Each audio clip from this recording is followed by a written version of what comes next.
गुरु भक्ति योग।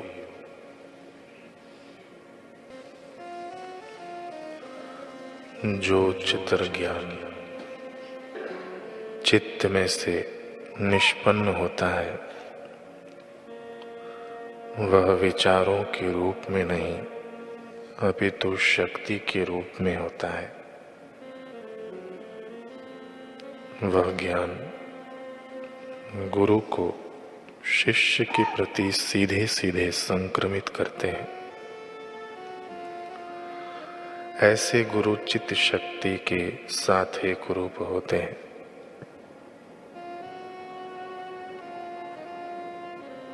ईश्वर साक्षात्कार केवल स्व प्रयत्न से ही नहीं हो सकता, उसके लिए गुरु कृपा अत्यंत आवश्यक है।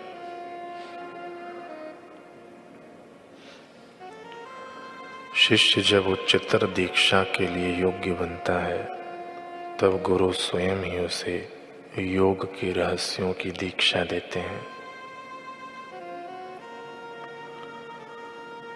गुरु श्रद्धा पर्वतों को हिला सकती है, गुरु कृपा चमत्कार कर सकती है। हे वीर, निस्संशय बनकर आगे बढ़ो। परमात्मा के साथ एक रूप बने हुए महान आध्यात्मिक पुरुष की जो सेवा करता है, वह संसार की कीचड़ को पार कर जाता है। अपने गुरु की सेवा करने वाले शिष्य को दूसरों के समक्ष लज्जित नहीं होना चाहिए, संकोच महसूस नहीं करना चाहिए।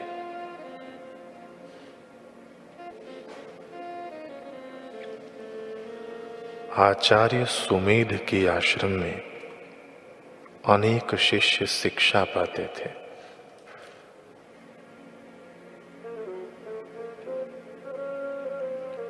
उनमें वरतंतु नामक एक शिष्य था,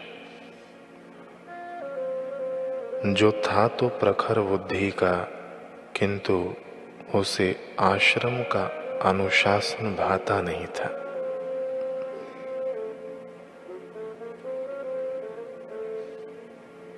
फरियादमय जीवन था। एक दिन उसने आचार्य से पूछा कि आचार्यवर, एक प्रश्न बहुत दिनों से मेरे मन में है कि विद्या अध्ययन में बौद्धिक प्रखरता ही मुख्य है, फिर छात्र जीवन को कठोर अनुशासन, संयम, नियम में बांधने की क्या आवश्यकता है?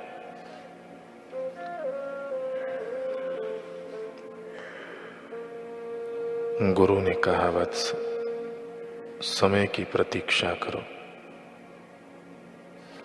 एक दिन गंगा तट पर भ्रमण करते समय आचार्य ने वरतंतु से पूछा कि गंगा की यात्रा कहाँ से कहाँ तक होती है।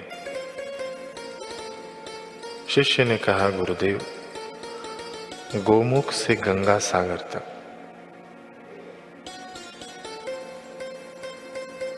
गुरुदेव ने कहा, अगर नदी के रास्ते के दोनों तट उसकी धारा को अनुशासित करके न रखें, दोनों तटों के बीच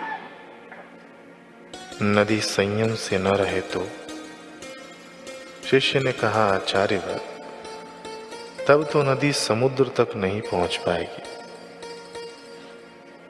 कहीं बाढ़ तो कहीं सूखे के अनर्थकारी दृश्य दिखाई देंगे, दोनों तरफ हानि ही हानि।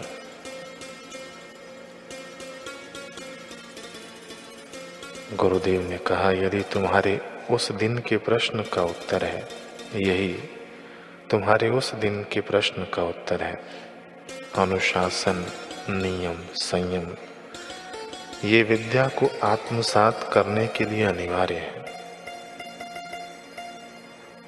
इसी से विद्या पचेगी।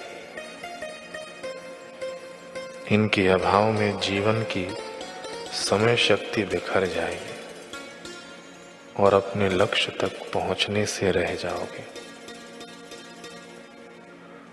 वरतंतु का मुखमंडल निशंकता एवं अहोभाव से खेल उठा।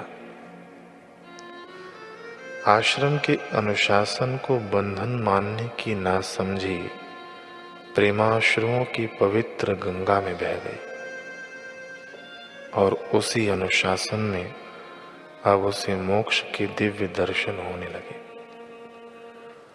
हमारे पूज्य बापू जी के सत्संग में आता है कि वृक्ष अगर संयम से धरती से बंधा है तो हरा भरा फला फूला है। वृक्ष कहे कि मुझे तो कोई जरूरत नहीं कि धरती से बंधा रहूं और उसकी जड़ें बाहर नाचती रहें, तो फिर वृक्ष सूख जाएगा। वीणा के तार अगर खींचे हुए हैं, बंधे हैं, तो उनसे मधुर संगीत निकलता है। अगर वे कहें कि हम क्यों तने रहें, क्यों संयम में रहें, तो पड़े रहें फालतू, कोई स्वर नहीं निकलेगा। इसी तरह मनुष्य जीवन में संयम अनुशासन का बहुत महत्व है। संयम ब्रह्मचर्य के बिना मनुष्य न रिद्धि सिद्धि की ऊंची मंजिल की, न अपने शुद्ध बुद्ध मुक्त स्वरूप अर्थात अपनी आखिरी सर्वोच्च मंजिल की अनुभूति कर सकता है। संयम से ही मनुष्य ब्रह्म परमात्मा का साक्षात्कार करने में सफल हो सकता है। सद्गुरु का अनुशासन कहने भर को अनुशासन है।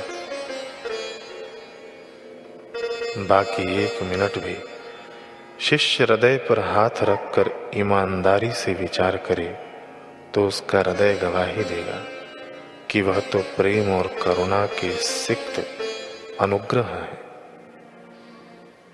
परम हितैषी परमात्मा का महाप्रसाद है। गुरु का अनुशासन किसी भाग्यशाली को ही मिलता है।